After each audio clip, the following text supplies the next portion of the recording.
Muito bem, nós estamos aqui para continuar esse programa, agora falando do primeiro capítulo da Epístola de Tiago, Epístola Universal, Carta Universal de Tiago, também chamada de Carta Geral. Tiago escreve os seus destinatários, nós não sabemos ao certo, não é um grupo específico, mas é um grupo disperso. O fato de ele dizer logo no primeiro verso Tiago mostra que ele era conhecido, não era preciso fazer nenhuma outra identificação de si próprio, né? Tiago, servo de Deus e do Senhor Jesus Cristo. Tiago se identificou como servo de Deus e do Senhor Jesus Cristo. Essa é uma referência bonita que ele faz a Jesus, como servo de Deus e do Senhor Jesus Cristo, as 12 tribos que andam dispersas. As 12 tribos sugere as 12 tribos de Israel. O que é interessante é que essas tribos de Israel, 10 delas haviam sido perdidas quando levado ao cativo pelo governo assírio. São chamadas 10 tribos perdidas. O que Tiago realmente quer dizer com as 12 tribos dispersas? Será que ele está se referindo literalmente a Israel? Ou está se referindo talvez à igreja como o novo Israel? Essa é a discussão dos eruditos. Não é a quem Tiago escreve, ou ele está se dirigindo aos crentes que saíram de Jerusalém após a perseguição que foi iniciada em Jerusalém devido à morte de Estevão, e aí Atos 8:1 nos relata que saiu um grupo e foi por toda parte escrevendo, não é? E diz que depois e todos foram dispersos para terras da Judéia, de Samaria, exceto os apóstolos. Se Tiago está se referindo aos dispersos, a palavra dispersa em Atos 8:1 fala dos dispersos aqui. Então, talvez Tiago, esse é o grupo, né? O grupo certamente estava fora de Jerusalém, ele escreve a todos os que estão dispersos. Outra pergunta que surge é quem é que ia distribuir essa carta? Quem seria a pessoa que ia conduzir essa carta de Tiago? Como nós dissemos na introdução da epístola, a carta parece que não teve uma circulação muito grande, talvez também porque foi dirigido somente a judeus cristãos, e Tiago está escrevendo a eles. Mas é interessante, Tiago, ele se apresenta como servo de Deus e do Senhor Jesus Cristo. Tiago reconhece o senhorio de Jesus. As 12 tribos que andam dispersas, saúde. A saudação dele é de saúde, não é? Alguns podem dizer que talvez saúde quer dizer shalom, né? Saúde, que é a forma como os judeus se saúdam, normalmente com shalom, significa, mas a palavra shalom é mais traduzida por paz do que propriamente por saúde, apesar que shalom quer dizer uma paz completa, que vá tudo bem com você. Aqui ele diz apenas saúde. Aí Tiago começa a falar logo de provações. Nós vemos que o povo a quem ele escreve, os destinatários que vão receber essa carta, estavam passando por provações, por tribulações. E ele diz assim, meus irmãos, ele chama eles de irmãos, não é? Tende grande gozo quando cairdes em várias tentações, aqui a tradução Almeida Regida e Corrigida diz tentações, algumas dizem provações, não é? Há uma diferença entre tentação e provação. Provação pode vir de Deus para provar a nossa fé, como Deus pôs Abraão à prova, pediu que ele sacrificasse seu filho. Provação vem de Deus. Tentação normalmente vem do diabo. E Tiago vai explicar que tentação vem dos nossos desejos maus e que ninguém sendo tentado diga eu sou tentado por Deus. Então, talvez a tradução mais correta do verso 2 seria provações em vez de tentações. Meus irmãos, de qualquer forma, tendo grande gozo quando caírem várias provações, na Almeida Revista Corrigida, tentações, não é? E isso parece que para nós, no mundo moderno, é estranho. Como é que a gente vai se alegrar em meio à prova, em meio à tentação? Normalmente a gente não se alegra, a gente tenta evitar o sofrimento, não é? Então, tende grande gozo quando cairdes em várias tentações ou provações. Vamos dizer o porquê.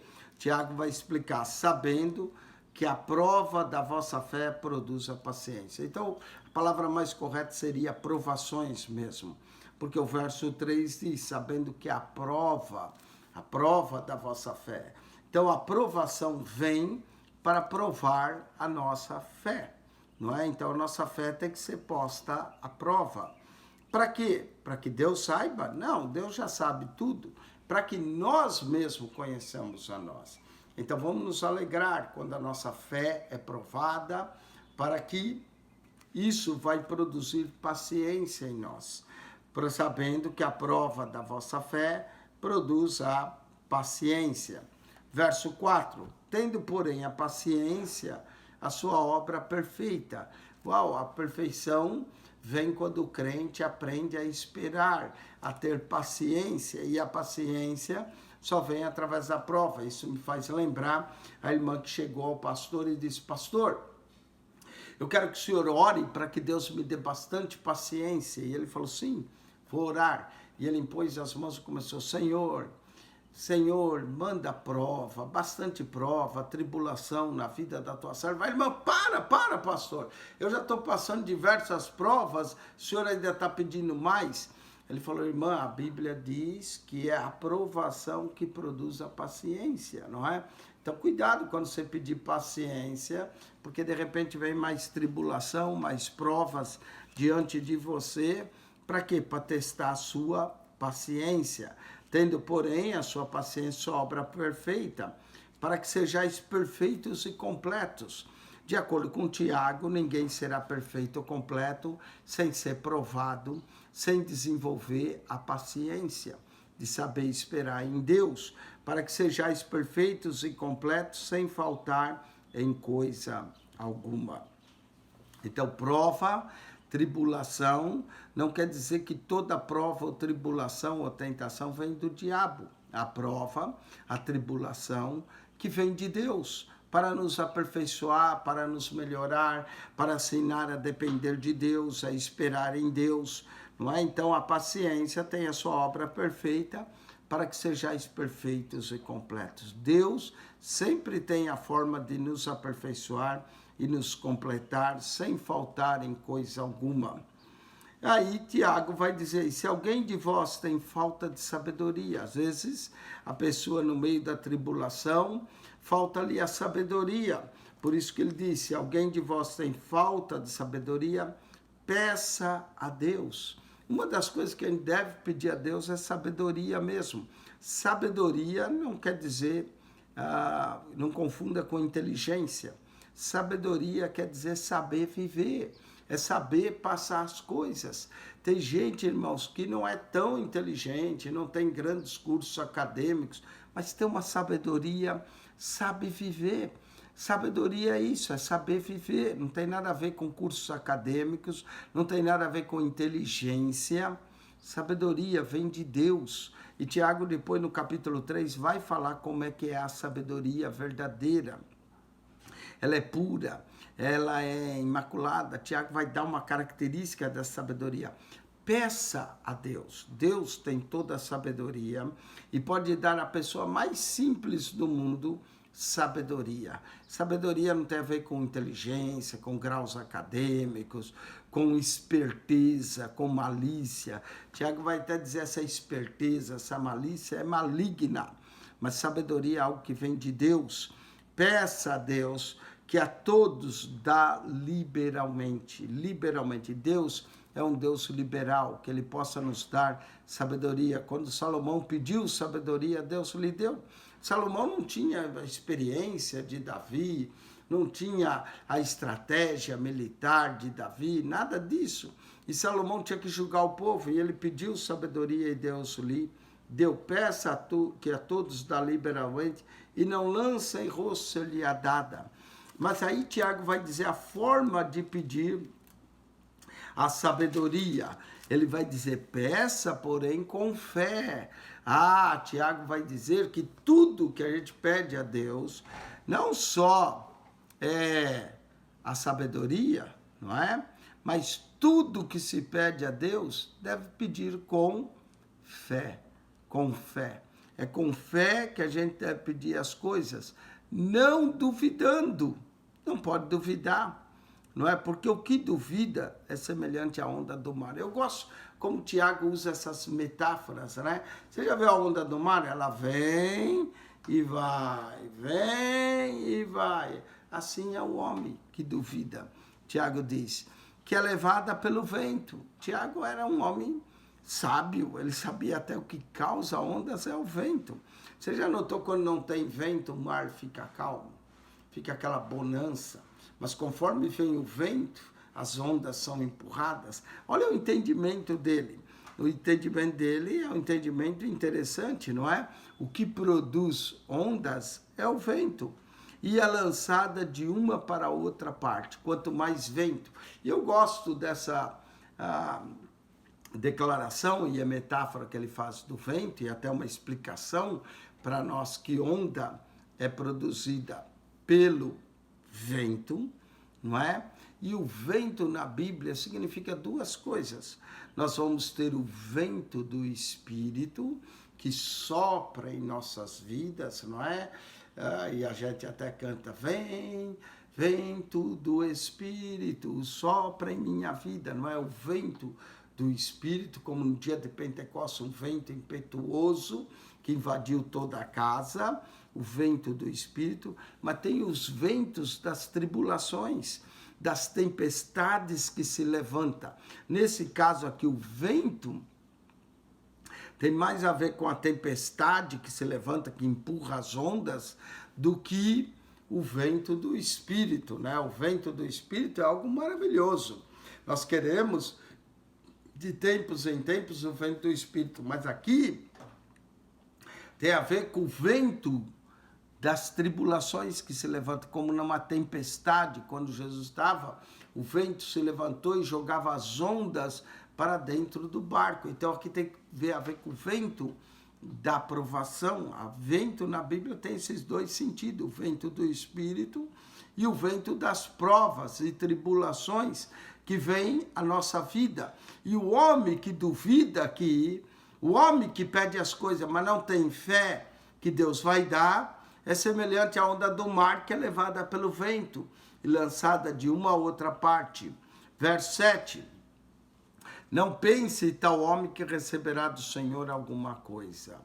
Tiago diz e nos ensina logo no início da sua epístola que ao pedir sabedoria tem que pedir com fé. E não é só sabedoria, tudo que se pede a Deus tem que ter fé. Isso lembra o texto de Hebreus 11:6. Ora, sem fé é impossível agradar-lhe. Peça com fé. E se o homem não pede com fé, Tiago diz, não pense tal homem que receberá do Senhor alguma coisa. A fé é importante para receber qualquer coisa de Deus.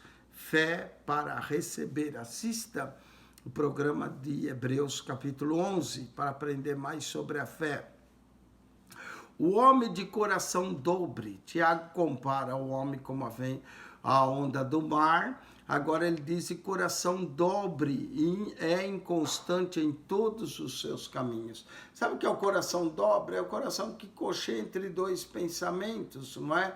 É o coração que uma hora pensa uma coisa, outra hora pensa outra. E é assim com muitos cristãos, uma hora eles são espirituais, outra hora são carnais, uma hora querem uma coisa, outra hora já não querem, são inconstantes, não é?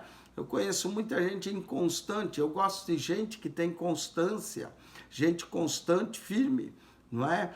Talvez a pessoa que é constante e firme aprendeu com a inconstância, mas nós temos que ser constante, perseverante, firme.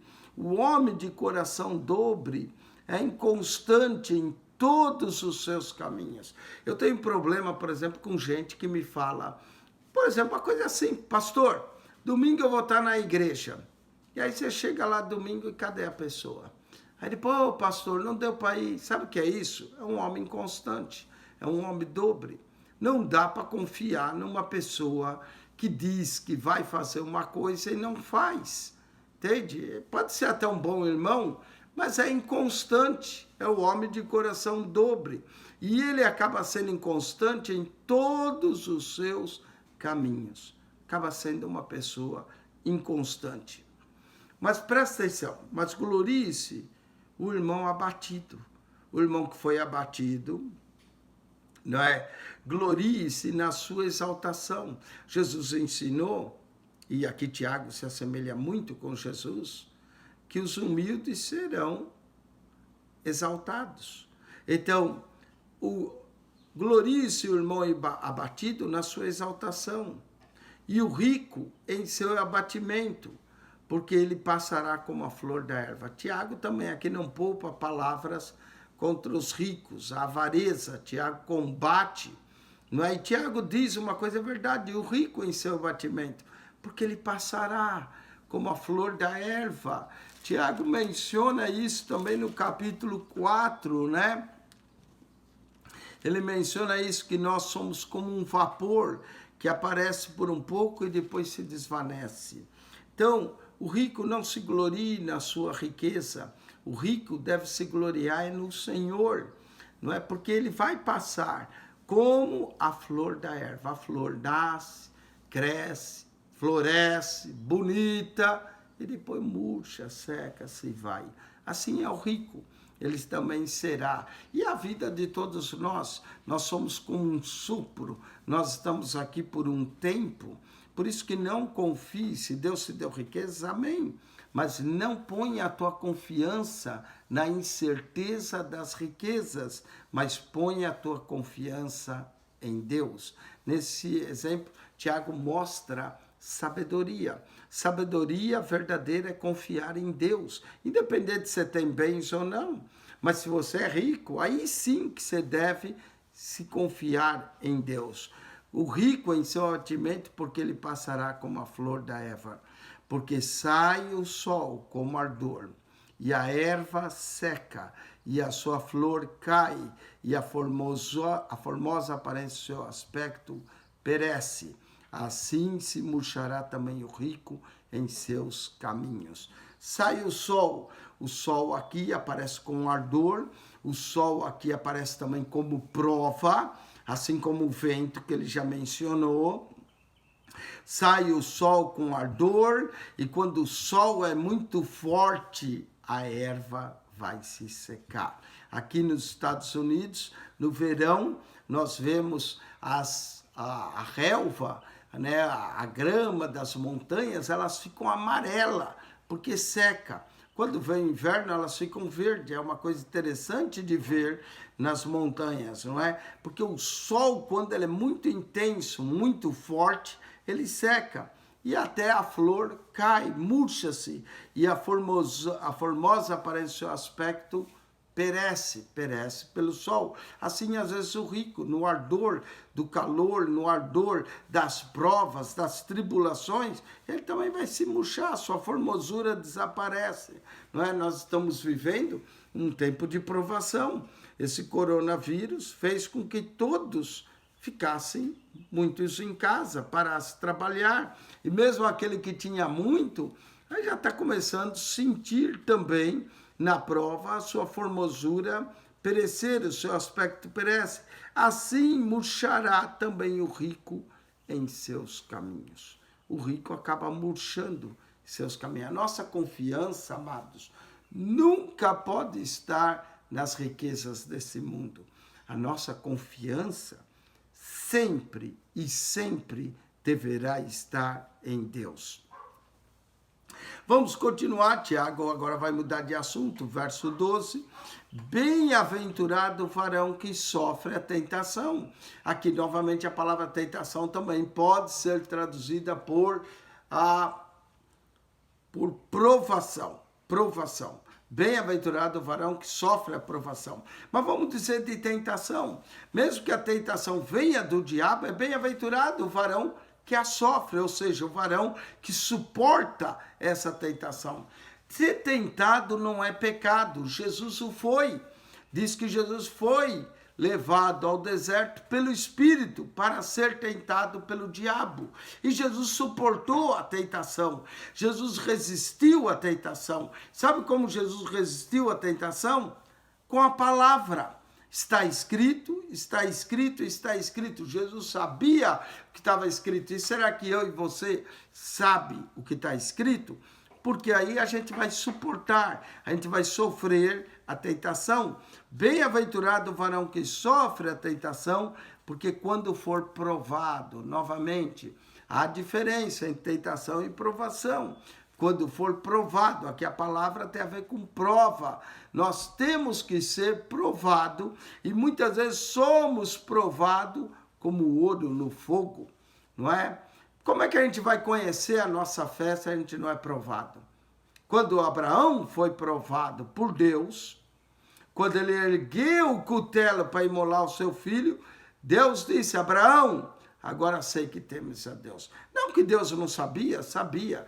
Quem tinha que saber era o próprio Abraão. E assim as provas e tentações que vêm à nossa vida. É para que nós conheçamos a nós mesmos. Porque quando for provado e aprovado, ele vai receber o quê? A coroa da vida. Amém? A coroa da vida está reservada para os que suportam as provações e tentações. Porque tem gente que cai ou na prova ou na tentação. Aí não vai receber coroa nenhuma, não é? A coroa da vida, coroa era o prêmio que recebiam os gregos quando corriam, era uma coroa de lauréis. A nossa coroa será a coroa da vida incorruptível. E a nossa fé é provada. Nós vamos, essa vida é um campo de batalha. É provações e tentação. Mal acaba uma, vem outra. Entende? Não fique celebrando a sua última vitória muito não, que já vem outra pelo caminho. Então as provações, tentações, elas aparecem constantemente, mas quando nós passarmos por elas e formos aprovados, receberemos a coroa da vida, a qual o Senhor tem prometido aos que o amam. Note que a nosso suportar tem que estar baseado no nosso amor a Jesus. Tiago fala de fé, Tiago fala de prova, Tiago fala de amor. E a razão que nós vamos receber a coroa, e a razão porque a gente sofre a tentação e a prova, é que nós amamos o Senhor. Se nós amamos o Senhor, não vamos cair em qualquer tentação, não vamos cair em qualquer prova. Então, muitas vezes, o nosso amor ao Senhor tem que ser aumentado, porque junto com o nosso amor ao Senhor, vem a nossa fidelidade ao Senhor. Amém? Então, nós iremos receber a coroa. Falando de coroa, não é? Já que Tiago mencionou coroa da vida, eu quero aproveitar esse momento para falar de 7 tipos de coroa no Novo Testamento. 7 tipos de coroa. Atenção, pregadores do Evangelho, se você quiser pregar, está aqui um esboço, uma pequena semente de um sermão para você. 7 tipos de coroa do Novo Testamento.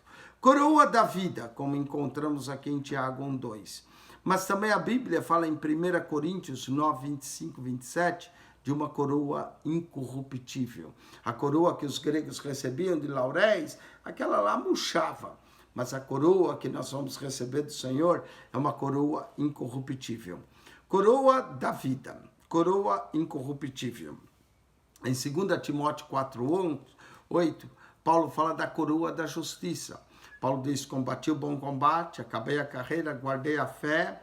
Desde agora só me resta a coroa da justiça, a qual o justo juiz dará a mim, e não somente a mim, a todos que amarem sua vida. Então, já falamos 3 coroas. A coroa da vida, a coroa incorruptível, 1 Coríntios 9, 25, 27. A coroa da vida, nós temos ela em Tiago 1,12, e também em Apocalipse 2,10, Jesus promete que aos que vencerem na igreja de Pérgamo, ele dará a coroa da vida. Coroa da vida, Tiago 1,12. Coroa da vida, Apocalipse 2,10. Coroa incorruptível, 1 Coríntios 9, 25 a 27. Anote, para que você depois possa pregar isso. Coroa da justiça, 2 Timóteo 4,8. Coroa da justiça. 3 coroas. Coroa da vida, coroa incorruptível, coroa da justiça. Vamos para a quarta coroa, coroa da glória. 1 Pedro 5,4 diz que quando o sumo pastor aparecer, irá dar a coroa da glória. Essa coroa da glória, de acordo com 1 Pedro 5, 2 a 4, ele diz: apacentai o rebanho de Deus, parece que está reservada para os pastores. Os pastores irão receber a coroa da glória, a quarta coroa. Coroa da vida, coroa incorruptível, coroa da justiça, coroa da glória. Vamos para uma quinta coroa, a coroa de 12 estrelas, Apocalipse 12:1. Essa estava na cabeça da mulher, a coroa de 12 estrelas, parece que representa a igreja. A igreja tem uma coroa de 12 estrelas. Israel era formada de 12 tribos. Jesus escolheu 12 apóstolos como fundamento da sua igreja. Então, essa coroa está reservada para sua igreja, a coroa das 12 estrelas, Apocalipse 12:1. Mas também Apocalipse 14:14 fala da coroa de ouro. Então, presta atenção, nós temos a coroa da vida, a coroa incorruptível, a coroa da justiça, a coroa de glória, a coroa de 12 estrelas, a coroa de ouro, não é? Diz alguns em 1 Tessalonicenses 2:9, fala da coroa de gozo, não é? Coroa de gozo, coroa de ouro, Apocalipse 14:14, Apocalipse 12:1, coroa 12 estrelas, e tem uma última coroa, tem quase 8 coroas para você, né? Olha só, coroa da vida, coroa incorruptível, coroa da justiça, coroa de glória, coroa de 12 estrelas, coroa de ouro, Apocalipse 14:14, coroa de 12 estrelas, Apocalipse 12:1, e coroa de gozo, 1 Tessalonicenses 2:9. Essas são as 7 coroas mencionadas no Novo Testamento. Mas há mais uma coroa, uma oitava, que eu vou mencionar. Essa quem recebeu foi Jesus. Jesus recebeu uma coroa de espinhos. Mateus 27:29, Marcos 15:17, deram-lhe uma coroa de espinhos. Jesus recebeu uma coroa de espinhos para que eu e você recebesse a coroa da vida, a coroa incorruptível, a coroa da justiça, a coroa de glória. Que a igreja tivesse uma coroa de 12 estrelas, que tivesse uma coroa de ouro e uma coroa de gozo, 1 Tessalonicenses 2:9. Então, Jesus recebeu uma coroa de espinhos para que nós recebêssemos a coroa da vida, da justiça, de glória, de gozo, incorruptível, das 12 estrelas de ouro. Que Deus te abençoe, que você receba a coroa da vida. Lembra que para receber a coroa da vida, tem que passar pela prova. Não é o que o Senhor tem prometido aos que o amam. Verso 13. Agora, Tiago, do verso 13 ao 18, vai mencionar a diferença entre tentação e provação. Vamos aprender com ele. Ninguém sendo tentado, diga, de Deus sou tentado. Não pode, Deus não tenta ninguém. Deus põe a prova. E várias pessoas me perguntam, qual a diferença entre prova e tentação? Prova é a prova da nossa fé. Tentação tem a ver com pecado, tem a ver de você fazer coisa errada. Prova nem sempre. Prova, às vezes, vem uma dificuldade, uma escassez na sua vida, está lhe faltando, às vezes, o dinheiro para pagar as coisas. É prova, irmão. Você está passando luta, estão lhe acusando falsamente, é prova. Agora, quando é coisa que tem a ver com o pecado, de você se prostituir, de você roubar, aí virou tentação. Cuidado, não é? Há uma diferença entre provação e tentação. Provação vem de Deus. Tentação vem do diabo, o tentador. Porque Deus não pode ser tentado pelo mal. Tiago claramente diz que tentação está associado com o mal. E a ninguém tenta. Deus não tenta ninguém. Quem tenta é o diabo. O diabo é que tenta. Mas cada um, Tiago vai dizer, a raiz da nossa tentação. Presta atenção. Muita gente é o diabo, mas presta atenção. Mas cada um é tentado e quando atraído é engodado pela sua própria concupiscência. Concupiscência é um desejo que está lá dentro de nós. E às vezes a gente pode até acusar o diabo, mas tem a ver com o desejo que está dentro de você, a sua concupiscência, o seu desejo. É isso. Então, por exemplo, o que pode ser tentação para uma pessoa, pode não ser para outra. Porque tem a ver com o seu próprio desejo. E o diabo, conhecendo o desejo, tem gente que tem o desejo de ser grande, aí o diabo vai começar a colocar no caminho dele coisas para ele se engrandecer. Tem gente que tem problemas, às vezes, com bebida, aí o diabo vai colocar no caminho dele a bebedeira. Outros têm problema com a comida. Tem crente que não bebe, mas é uma glutonaria tremenda, não é? Parece o devorador lá de Malaquias 3, o que você põe na frente dele, ele devora. Então, presta atenção, tem a ver com a sua própria concupiscência. Tem gente que tem problema com sexo, né? E sexo, só pensa em sexo toda hora. A concupiscência do sexo. Então, cada um é tentado, engodado pela sua própria consciência. Concupiscência. Agora, presta atenção. O que Tiago vai dizer. Depois, havendo a concupiscência concebido, aqui dá a ideia de uma mulher que é engravidada. A concupiscência, quando ela entra na pessoa, funciona como uma gravidez. Vai crescendo, até dar luz. E a luz que ela vai dar é o pecado. Presta atenção. Depois, havendo a concupiscência concebido, dá luz o pecado. Dá luz o pecado, mas o pecado não é luz, o pecado é trevas. Vai dar luz, vai nascer o pecado. E o pecado, sendo consumado, né, até o momento de consumar o pecado, porque a pessoa pode ser tentada a imaginar o pecado, mas o pecado, sendo consumado, gera a morte. Cuidado, o salário do pecado é a morte. Gera a morte.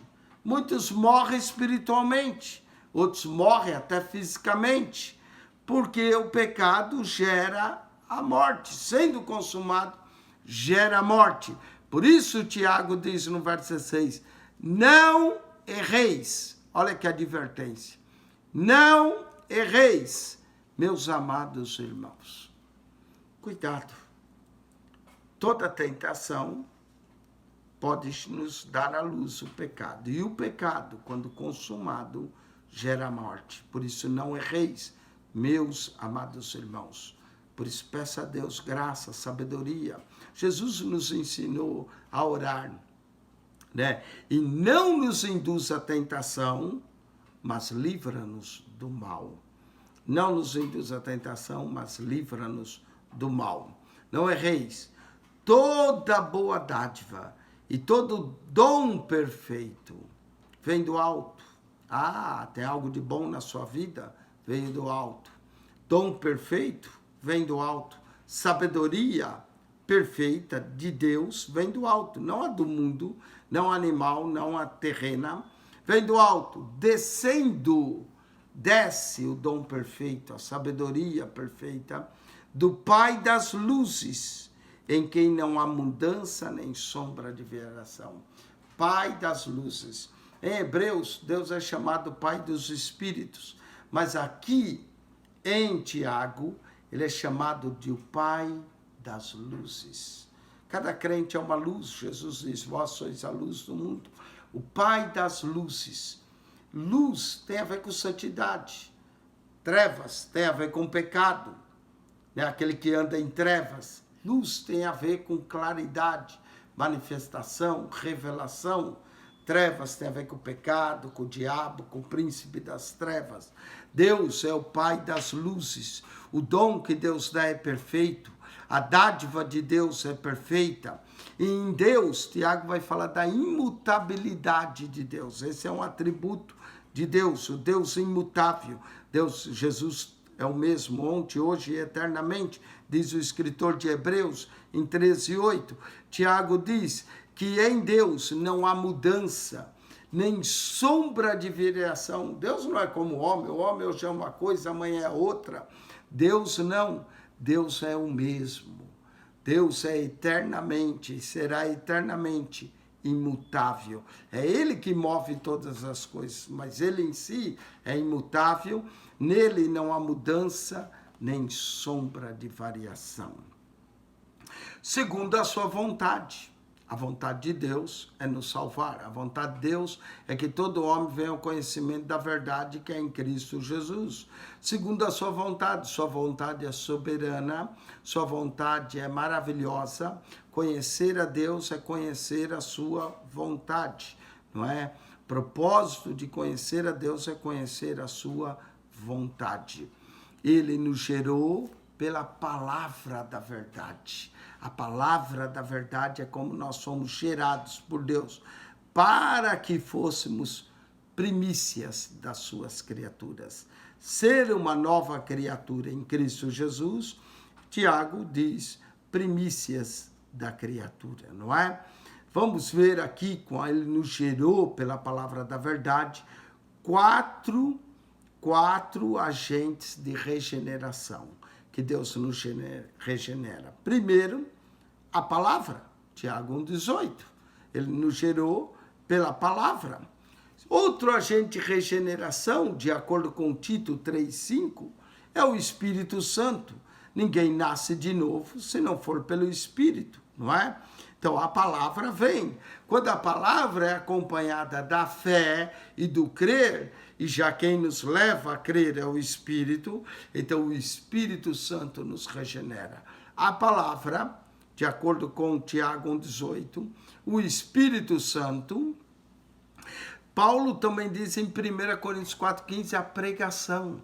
A pregação é agente de regeneração. A pregação regenera a nós, regenera a nossa alma. E outro agente da regeneração é a ressurreição de Cristo, de acordo com 1 Pedro 1,3. 4 agentes de regeneração. A palavra, Tiago 1,18. O Espírito Santo, Tito 3,5. A pregação, 1 Coríntios 4,15. A ressurreição de Cristo, 1 Pedro 1,3. Segundo a sua vontade, ele nos gerou pela palavra da verdade, para que fôssemos como primícias de suas criaturas. Agora, claro, ele já falou da palavra, introduziu a palavra. Tiago vai dizer que nós temos que ser praticantes dessa palavra e não apenas ouvintes. Tiago 1,19. Sabei isso, meus amados irmãos, mas todo homem seja pronto para ouvir. Presta atenção, Deus nos deu 2 orelhas, 2 ouvidos e uma boca. Já a natureza diz que nós temos que ouvir mais do que falar. Claro que aqui eu estou falando, não é? Mas e você está ouvindo. Mas todo homem, sabeis disso, meus amados irmãos. Eu gosto como Tiago se dirige aos destinatários, chamando de amados irmãos. Mas todo homem, o homem e a mulher, não é? O homem aqui é no sentido universal. Seja pronto para ouvir. Ouça primeiro. Tardio para falar. E mais tardio ainda para se irar. Pronto para ouvir. Antes de falar, pense. Inclusive, Tiago, capítulo 3, ele vai falar que todo homem tem que aprender a dominar a língua. Ele diz que a língua é um mal que ninguém domina. Presta atenção. Pronto para ouvir, tardio para falar e tardio para se irar. Ou seja, seja longânimo. Porque a ira do homem não opera a justiça de Deus. Toda vez que a gente fica irado, o que opera é a nossa ira, mas não a de Deus. A ira do homem não opera a justiça de Deus. Pelo que, rejeitando toda imundície e acúmulo de malícia, recebei com mansidão a palavra. Rejeita a malícia, rejeita esse acúmulo de imundície que há na nossa vida, imundície e malícia. Recebei com mansidão a palavra em vós enxertada, a palavra enxertada em nós, a qual pode salvar a vossa alma. A qual pode salvar a vossa alma.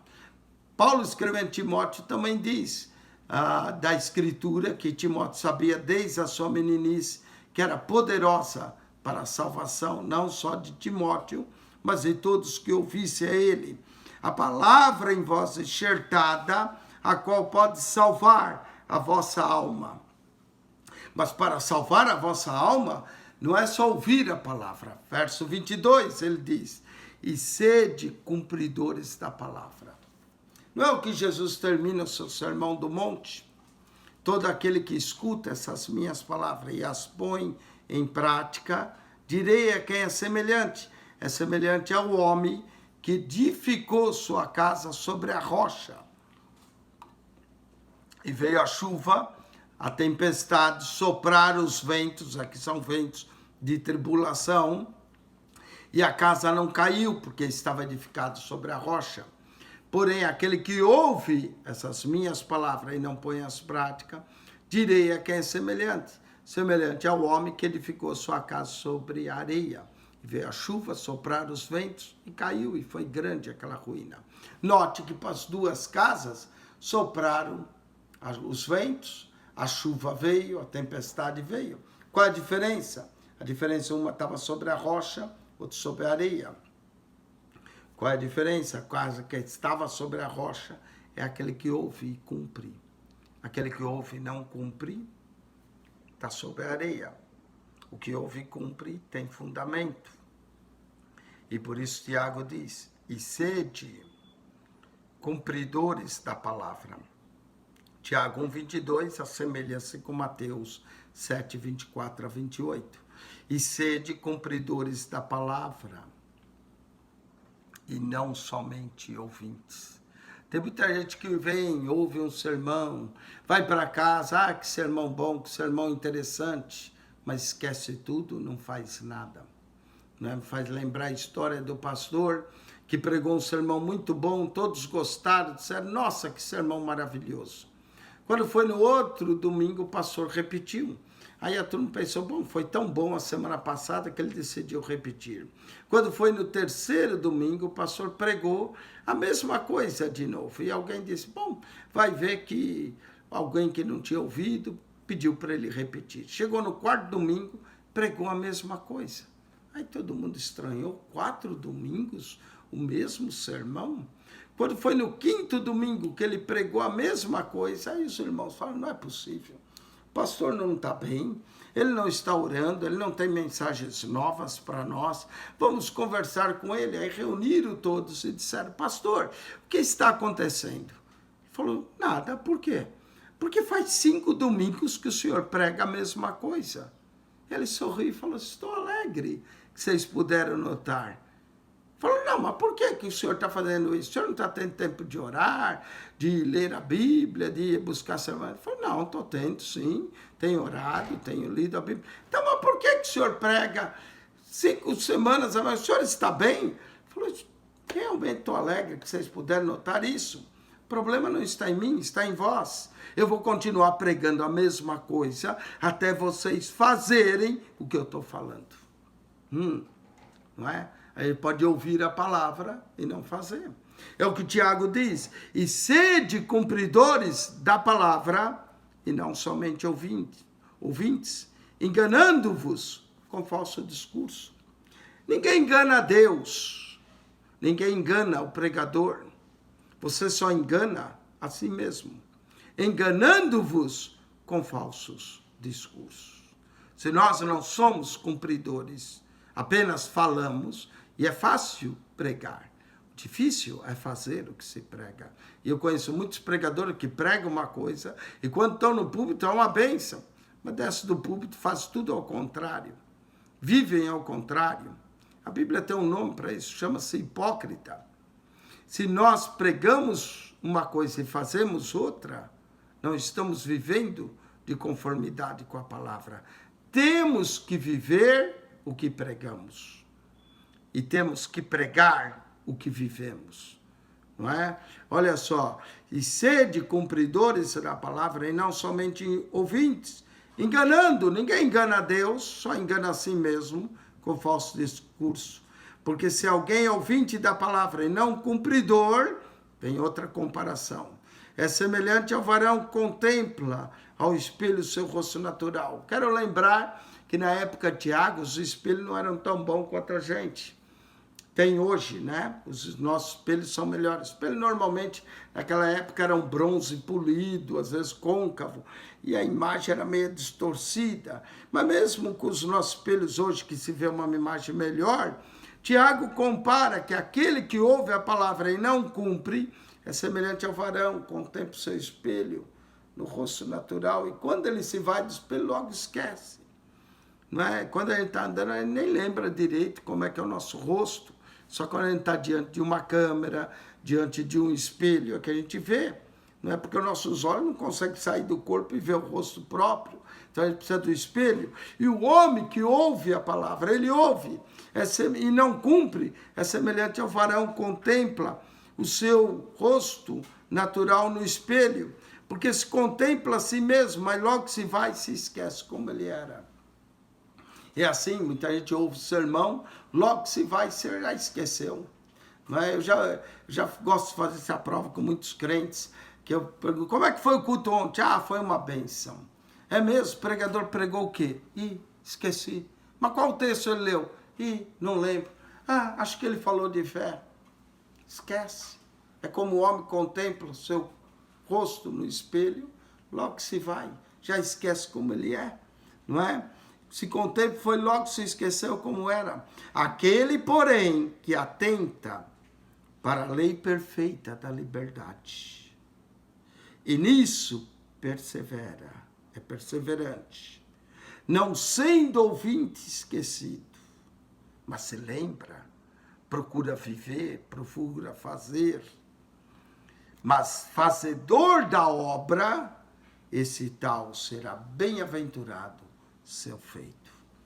Olha só, aquele que contempla, atenta para a lei perfeita da liberdade, e nisso persevera, é perseverante, não sendo ouvinte esquecido.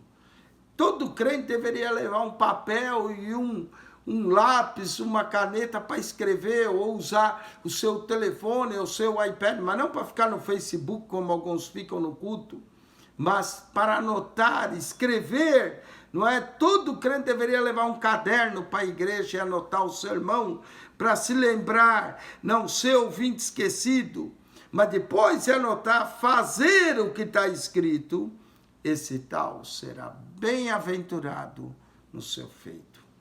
Bem-aventurado. Aqui, Tiago novamente parece com Jesus. Bem-aventurados, pobres de espírito. Bem-aventurados que têm fome e sede. Lembra o sermão do monte.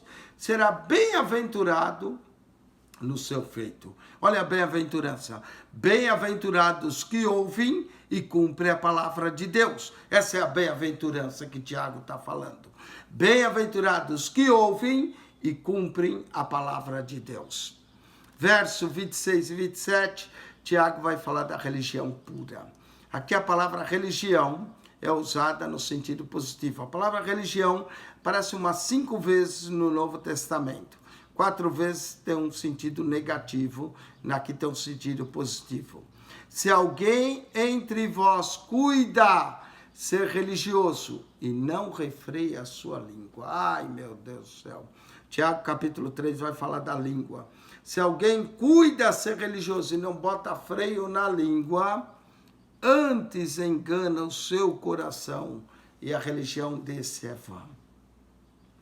Presta atenção, se alguém entre vós cuida ser religioso, mas é falateiro, é falador, é paloreiro, fala demais, não refreia a sua língua, ele está enganando o seu coração e a religião desse é vã, Tiago diz. Agora ele vai dizer a religião pura, imaculada para com Deus e Pai é essa. A religião pura, imaculada para com Deus e Pai, não é ir na igreja. É bom ir na igreja.